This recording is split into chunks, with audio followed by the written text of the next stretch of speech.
তাহলে আমাদের জীববিজ্ঞানের প্রথম অধ্যায়ে আমরা জীববিজ্ঞানকে দুইটা ভাগে ভাগ করছিলাম, একটা হচ্ছে ভৌত জীববিজ্ঞান, একটা হচ্ছে কি ফলিত জীববিজ্ঞান। তাহলে আমাদের জীববিজ্ঞানকে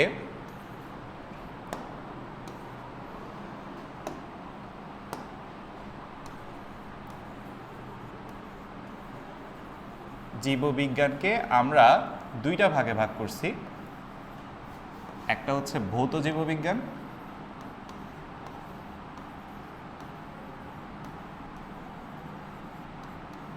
আর একটা হচ্ছে ফলিত জীববিজ্ঞান। তাহলে ভৌত জীববিজ্ঞান কি বলছিলাম তোমাদের কি মনে আছে?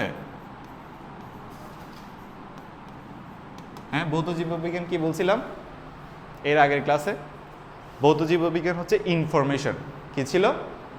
ইনফরমেশন। মানে জীববিজ্ঞানের যে শাখায় আমরা মূলত ইনফরমেশন নিয়ে কথা বলি, ইনফরমেশন নিয়ে যখন আমরা কথা বলবো, ইনফরমেশন নিয়ে যখন আমরা তথ্য বা ইনফরমেশন নিয়ে যখন আমরা কথা বলবো, সেই জীববিজ্ঞানের শাখাকে আমরা বলবো ভৌত জীববিজ্ঞান। আর ফলিত জীববিজ্ঞান হচ্ছে যে এই ইনফরমেশনকে কাজে লাগিয়ে, ভৌত জীববিজ্ঞানের ইনফরমেশনকে কাজে লাগিয়ে যখন আমরা কোনো কার্যক্রম করব, মানে কোনো স্টেপ করব, কোনো কার্যক্রম করব যেগুলো মানব সংস্কৃতি বা মানবের জন্য কল্যাণময় হয়ে উঠবে, সেটাকে আমরা বলবো ফলিত জীববিজ্ঞান। তোমাদেরকে একটা উদাহরণ দিয়ে বুঝাই। সাপোজ যে মনে করে একটা ব্যাকটেরিয়া, এটা একটা কি ব্যাকটেরিয়া।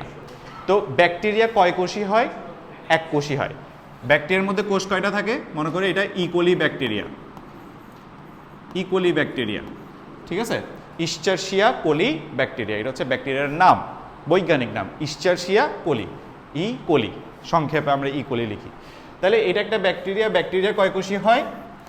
মূলত এক কোষী ব্যাকটেরিয়া তৈরি হয়, এক কোষী ব্যাকটেরিয়া হয়, মানে ব্যাকটেরিয়ার বডির মধ্যে কোষ থাকে কেবল একটা, ঠিক আছে? তো এই যে একটা ইনফরমেশন আমরা বললাম, যে প্রথমেতে এর নাম বললাম ইশ্চারশিয়া কোলি, তারপর দ্বিতীয় ইনফরমেশন কি বললাম? এর কোষ কয়টা? একটা। এরপর তৃতীয় ইনফরমেশন তোমাদেরকে যদি বলি, সেটা হচ্ছে ব্যাকটেরিয়ার, এই ইশ্চারশিয়া ব্যাকটেরিয়ার মধ্যে দুই ধরনের ডিএনএ থাকে। একটা হচ্ছে কি তার সূত্রাকার ডিএনএ, আরেকটা হচ্ছে তার ভিতরে একটা প্লাস্টিড থাকে, ঠিক আছে? তাহলে এটা কি? এটা হচ্ছে তার সূত্রাকার ডিএনএ,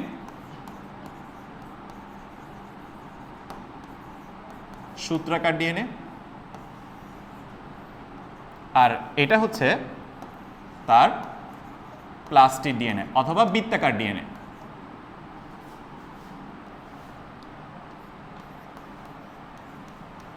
অথবা এটা কি বৃত্তাকার ডিএনএ, কথা বুঝছো? তাহলে এগুলো কি? এগুলো ইনফরমেশন না? এই ইনফরমেশনগুলো আমরা বিভিন্ন রিসার্চের ফলে পাইছি, ঠিক আছে? এরপর আরও ইনফরমেশন অ্যাড করতেছি। এই যে দেখো, এই ব্যাকটেরিয়া খুব দ্রুত কোষ বিভাজন করতে পারে। ব্যাকটেরিয়া কি প্রায় 20 মিনিটে একটা থেকে কয়টা হইতে পারে?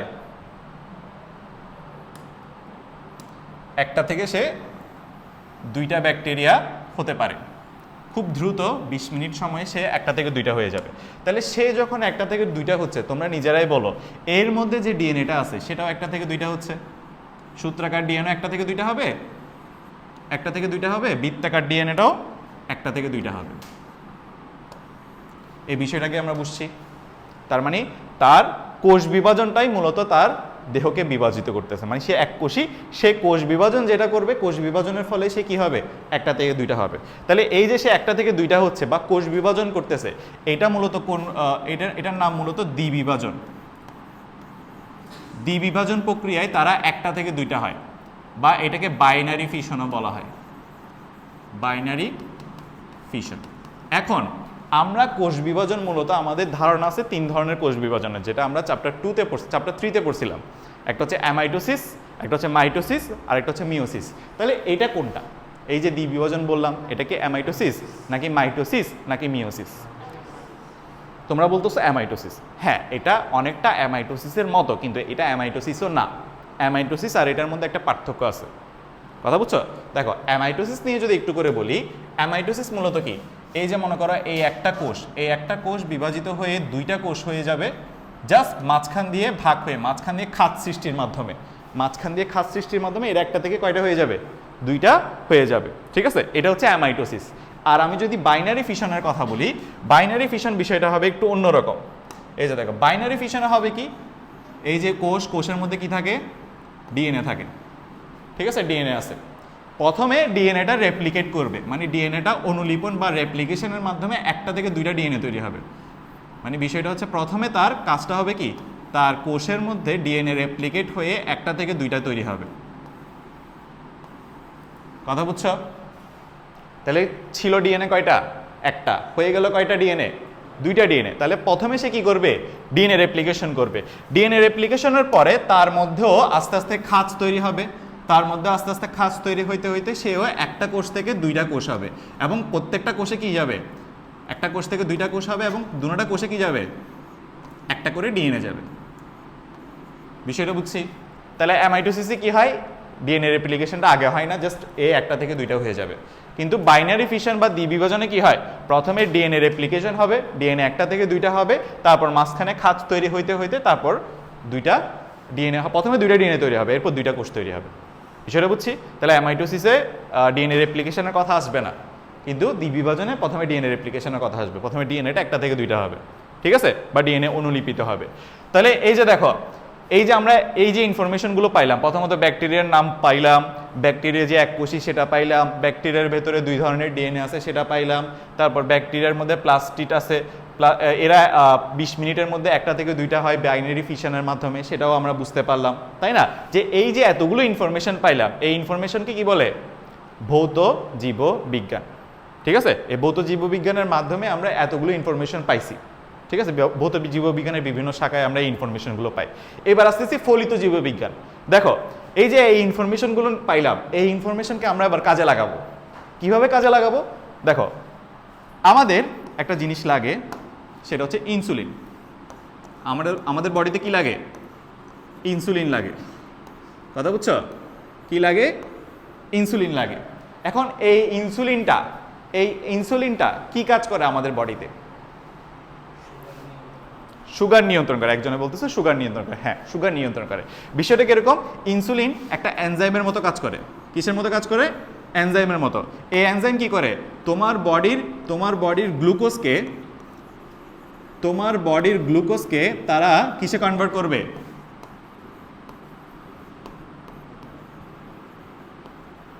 গ্লাইকোজেনে কনভার্ট করবে। গ্লুকোজকে কিসে কনভার্ট করবে সে, ইনসুলিন এসে গ্লুকোজকে কিসে কনভার্ট করবে, গ্লাইকোজেনে কনভার্ট করবে। এখন তোমরা বলবো যে স্যার গ্লাইকোজেনের প্রয়োজন কি, গ্লাইকোজেনের প্রয়োজন কি? গ্লুকোজটা তো গ্লুকোজ থাকলেই পারতো, গ্লুকোজটা কেন গ্লাইকোজেনে পরিণত করতে হচ্ছে? দেখো, গ্লুকোজটা গ্লাইকোজেনে পরিণত করতে হচ্ছে কারণ এই যে আমরা অতিরিক্ত পরিমাণে খাবার খাই, মনে করো আমাদের খাবার খাওয়া দরকার যে পরিমাণে, ওই পরিমাণে আমরা খাবার খাচ্ছি না, এটা গ্লাইকোজেনে কনভার্ট হয়, ঠিক আছে? দেখো, তাহলে গ্লাইকোজেনকে কি করতে পারে, গ্লাইকোজেনকে স্টোর করতে পারে কে, লিভার। গ্লাইকোজেনকে স্টোর করতে পারে কে, লিভার বা যকৃৎ বা কলিজা, মানে আমরা যেটাকে বাংলায় কলিজা বলি।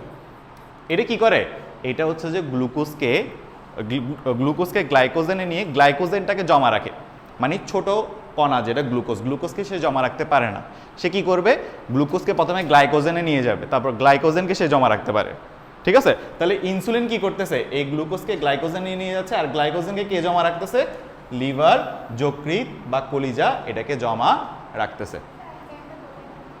এনজাইমটা তৈরি হয় আইলেটস অফ ল্যাঙ্গারহ্যান্সে।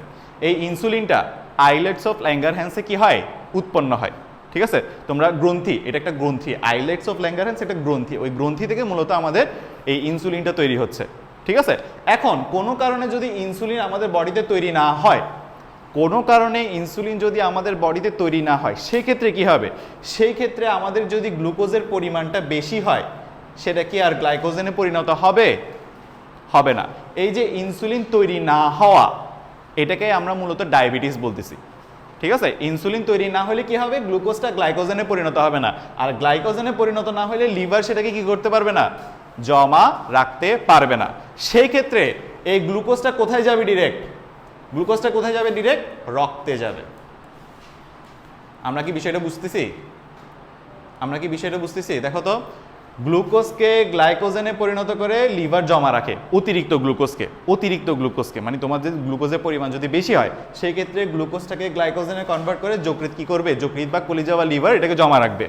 এখন জমা না রাখলে গ্লুকোজটা ডিরেক্ট কোথায় চলে যাবে, রক্তে চলে যাবে। এখন রক্তে যদি গ্লুকোজের মাত্রা বেশি হয়, রক্তে যদি গ্লুকোজের মাত্রা বেড়ে যায় সেই ক্ষেত্রে ঘটনাটা কি ঘটবে, সেই ক্ষেত্রে রক্তের ঘনত্ব বৃদ্ধি পাবে, রক্তের ঘনত্ব বৃদ্ধি পাবে।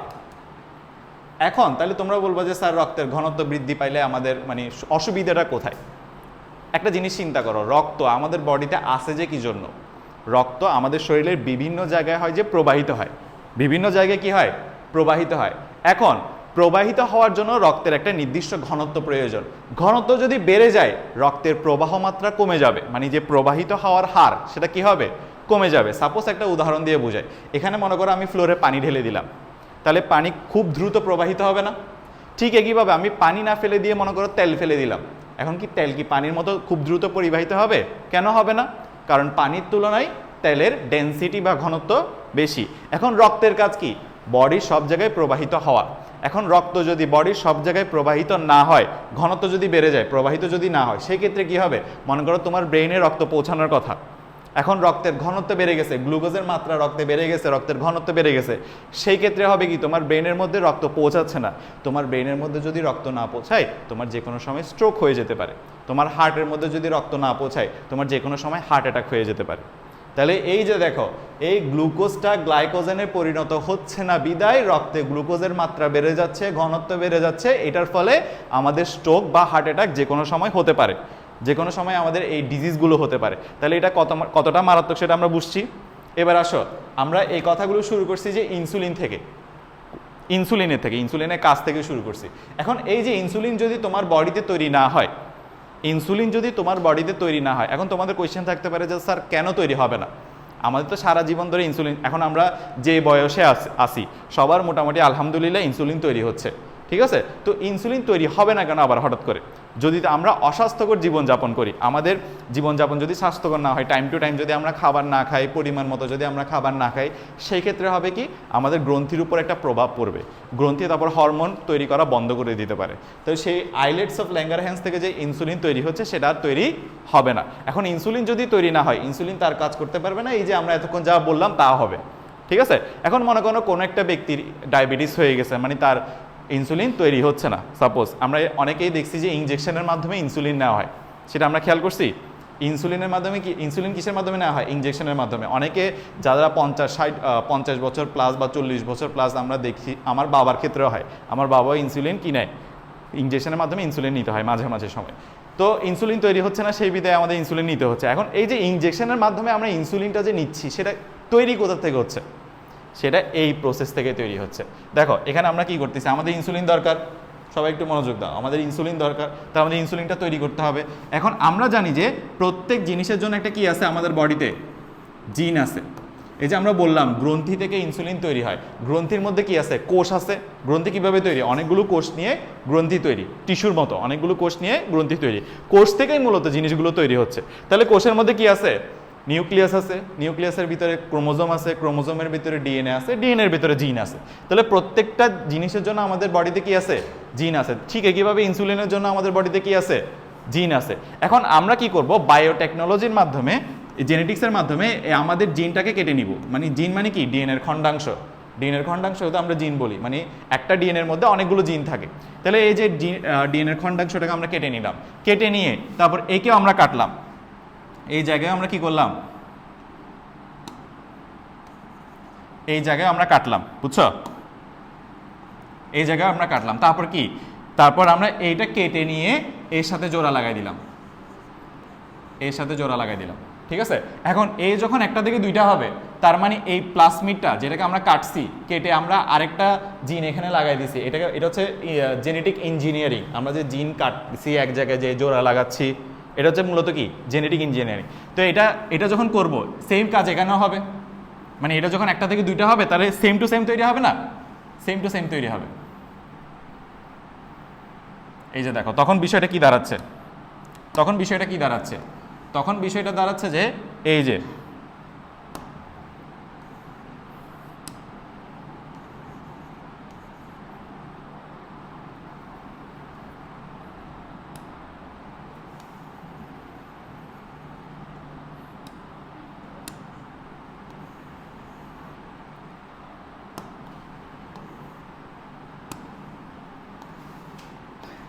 তখন বিষয়টা দাঁড়াচ্ছে এরকম, তার মানে আমি যে এখানে কেটে একটা জিন লাগাইছি, এই যখন বিভাজন করবে ব্যাকটেরিয়ারও যখন বিভাজিত হবে তখন প্লাজমিডটাও সেম টু সেম তৈরি হবে, প্লাজমিডটাও সেম টু সেম তৈরি হবে। এখন তোমাদের প্রশ্ন থাকবে যে স্যার যে এটা যে চেঞ্জ করে ফেললেন এখানে কি ব্যাকটেরিয়ার বিষয়টা চেঞ্জ হয়ে গেল কিনা, ব্যাকটেরিয়ার বৈশিষ্ট্য চেঞ্জ হয়ে গেল কিনা, কারণ ব্যাকটেরিয়াতে আমি ব্যাকটেরিয়া ডিএনএকে কাটছি, ওখানে ওই অংশে আমি ইনসুলিনের জিনটাকে লাগাইছি, সেই ক্ষেত্রে ব্যাকটেরিয়ার কীরকম চেঞ্জেস হতে পারে।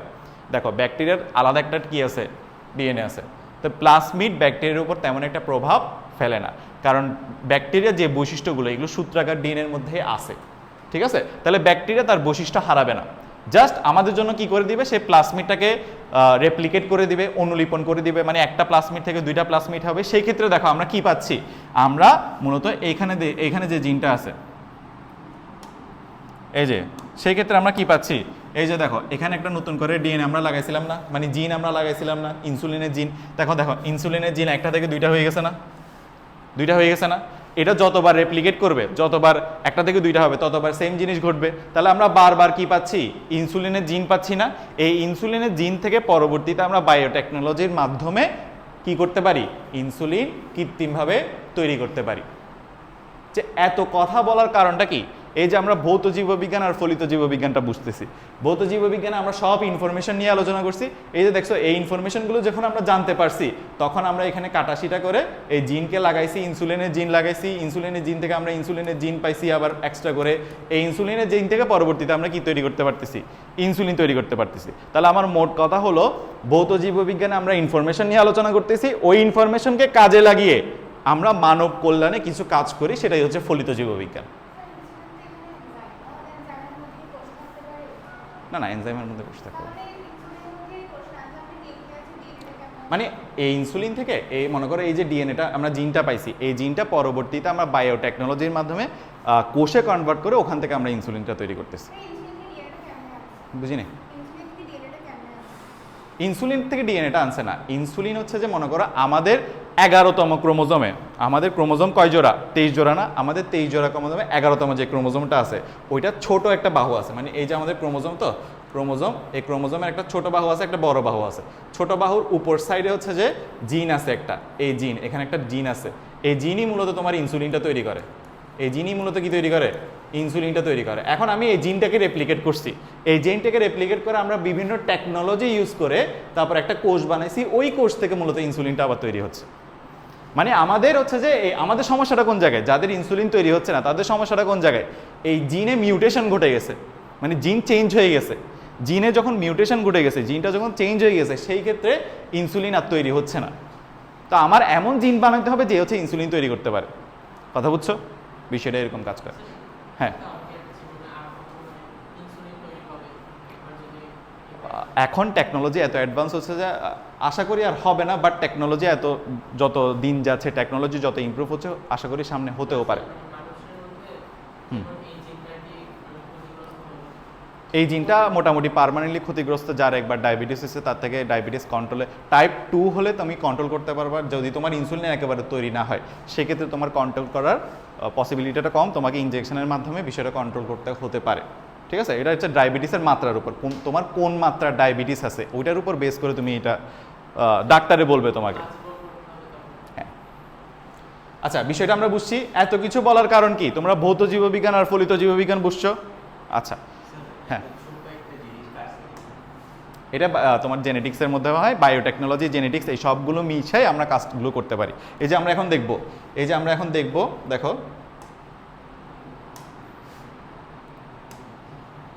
অনেক কাজ, মানে এই যে বায়োলজি হচ্ছে মহাসমুদ্র, বায়োলজি কি মহাসমুদ্র, এখানে একবার ডুব দিলে তোমার এত পড়ালেখা আছে যেগুলো তোমার ফিজিক্স কেমিস্ট্রিতেও নেই।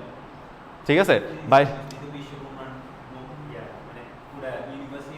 ইউনিভার্স নিয়ে কথা বলি, কিন্তু বায়োলজি এমন একটা জিনিস যেহেতু তুমি একবার ডুব মারলে তুমি বায়োলজির মধ্যে কেমিস্ট্রিকেও টেনে আনতে পারবা। কেমিস্ট্রি তো বায়োলজি ওতপ্রোতভাবে জড়িত। ঠিক আছে, দুইটা বেস্ট ফ্রেন্ডের মতো, বায়োলজি আর কেমিস্ট্রি কি দুইটা বেস্ট ফ্রেন্ডের মতো। তুমি যখন বোটানির কাছে যাবা, বোটানি বলবে যে তোমাকে চ্যাপ্টার 3-তে তুমি আগে কেমিস্ট্রি পড়ো।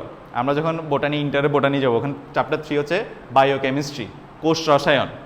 Sell chemistry. তো সেল কেমিস্ট্রির মধ্যে আমরা কি পড়বো? গ্লুকোজের স্ট্রাকচার পড়বো। তখন তোমার মনে হবে যে তুমি বায়োলজির মধ্যে কেমিস্ট্রি ক্লাস করতেছো।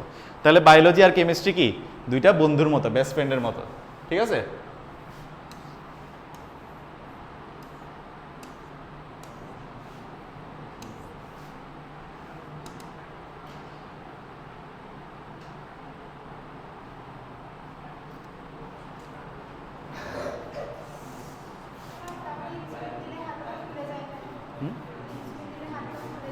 ওটা রিয়েকশন, প্রত্যেকটা জিনিসের একটা রিয়েকশন থাকে, ওইরকম একটা রিয়েকশন থেকে যায়। আগে যখন আচ্ছা এই যে আমরা ফলিত জীববিজ্ঞানে এভাবে ইনসুলিনটা তৈরি করছি, আগে কিন্তু এভাবে ইনসুলিন তৈরি করা আমরা জানতাম না। আগে তখন কি করতো? কথা শোনো, যখন আগে আমরা এই প্রসেসটা জানতাম না, এখন যে প্রসেসটা তোমাদেরকে বুঝাইছি, এই প্রসেসটা যখন আগে আমরা জানতাম না, তখন শুকর থেকে, মানে শুকরের থেকে আমরা ইনসুলিন নিয়ে মানুষে গ্রহণ করতো, ঠিক আছে? সেই ক্ষেত্রে অনেক কমপ্লিকেটিস দেখা যেত, মানে অনেক বিষয়টা অনেক কষ্টকর হতো মানুষের জন্য, ঠিক আছে? বিভিন্ন প্রতিক্রিয়া দেখা যেত, ঠিক আছে? আচ্ছা যাই হোক, আমরা এবার ফলিত জীববিজ্ঞানের কিছু অংশ একটু দেখি। দেখো তোমরা জাস্ট পয়েন্টগুলো মনে রাখবা, এখানে আহামরি কিছু মনে রাখতে হবে না। যেমন মৎস্য জীববিজ্ঞান, যেমন কি এই যে মনে করো মৎস্য জীববিজ্ঞান।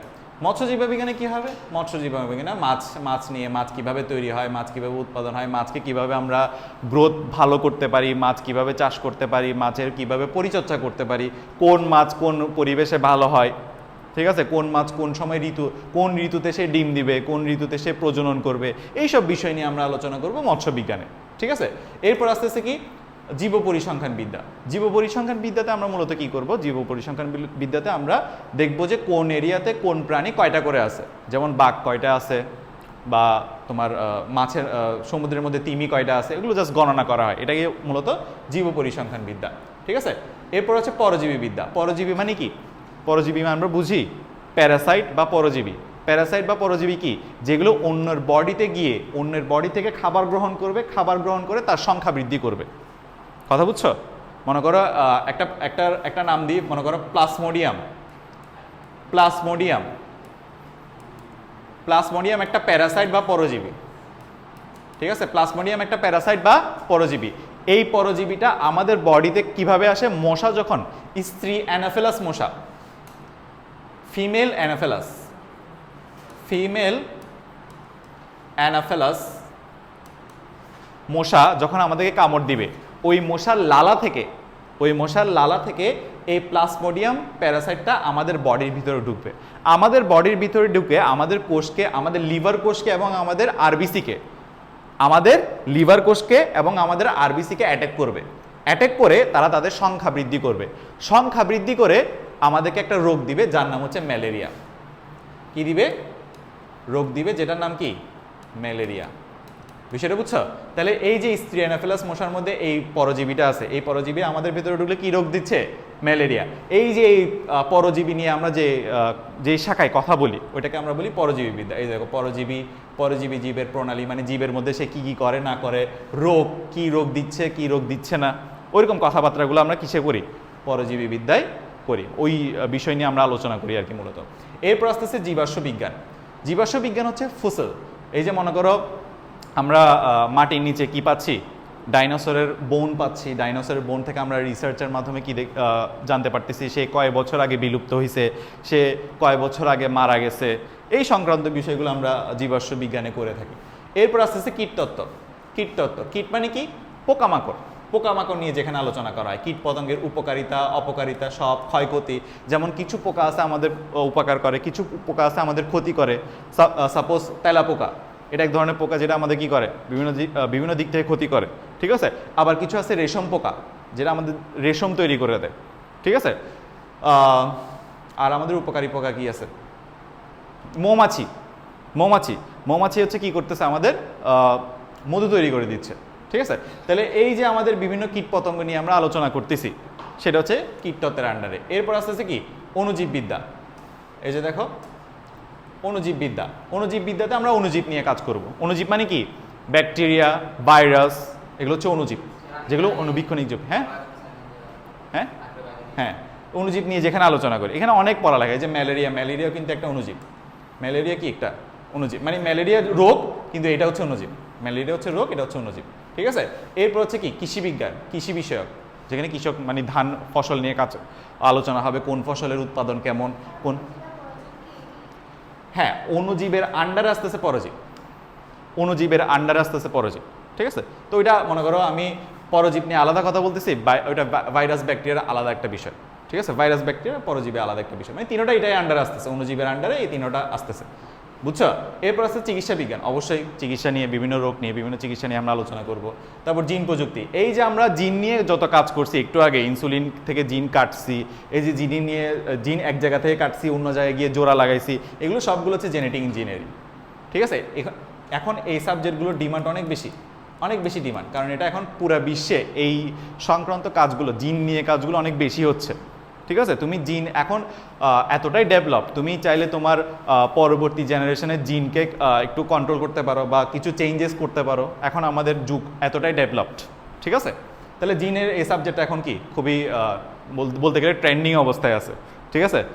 এরপর আসতেছে কি প্রাণ রসায়ন, বায়োকেমিস্ট্রি। দেখো আমাদের ভেতরে, আমাদের প্রাণীর ভেতরে অনেক ধরনের রিয়াকশন হয় না, অনেক ধরনের বিক্রিয়া হয় না, অনেক ধরনের কেমিস্ট্রি হয় না, অনেক ধরনের কেমিস্ট্রি হয় না ভিতরে। এই যে আমাদের হজম প্রক্রিয়া, এটাই তো একমাত্র কি আমাদের অনেক বড় একটা কি কেমিস্ট্রির বিষয়, যে আমাদের গ্লুকোজটা, কার্বোহাইড্রেটটা ভেঙে গ্লুকোজ হচ্ছে, আমাদের প্রোটিনটা ভেঙে অ্যামিনো অ্যাসিড হচ্ছে। আমরা প্রোটিনের নাম দেখতেছি, প্রোটিনের একটা কেমিক্যাল স্ট্রাকচারও আছে, ঠিক আছে, অ্যামিনো অ্যাসিডের একটা কেমিক্যাল স্ট্রাকচার আছে। তাহলে এগুলো প্রত্যেকটা কি বিক্রিয়া। তাহলে যেখানে আমরা বিক্রিয়া নিয়ে আলোচনা করতেছি, জীবের বিক্রিয়া নিয়ে যেখানে আলোচনা করতেছি, সেটাই কি প্রাণ রসায়ন বা বায়োকেমিস্ট্রি, ঠিক আছে। এরপর আছে পরিবেশবিদ্যা, অবশ্যই পরিবেশ নিয়ে যেখানে আলোচনা করা হবে। এরপর সামুদ্রিক জীববিজ্ঞান, যেখানে সামুদ্রিক জীব নিয়ে আলোচনা করা হবে, মানে সমুদ্রের ভেতরে, সমুদ্রের নিচে যে জীবগুলো আছে ওই জীব নিয়ে আমরা এখানে আলোচনা করব। এরপর আসছে বনবিদ্যা, অবশ্যই বন নিয়ে আলোচনা করা হবে।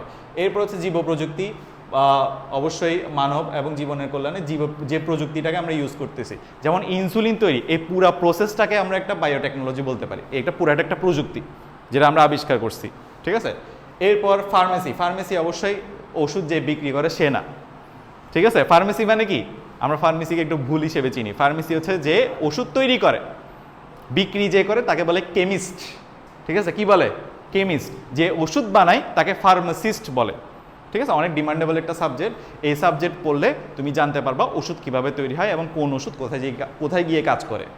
এরপর আস্তে আস্তে বন্যপ্রাণীবিদ্যা। দেখো আমাদের প্রাণীর মধ্যে দুই ধরনের আছে, একটা গৃহপালিত প্রাণী, একটা বন্য প্রাণী।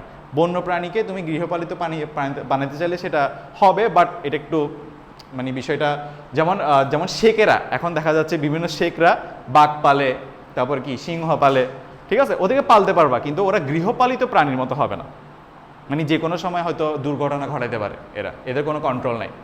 আজকে সকালে একজন জিজ্ঞেস করলো যে স্যার মনে করেন একজন শেখে একটা বাঘ পাললো, সে কি বন্য প্রাণীর মতো হবে?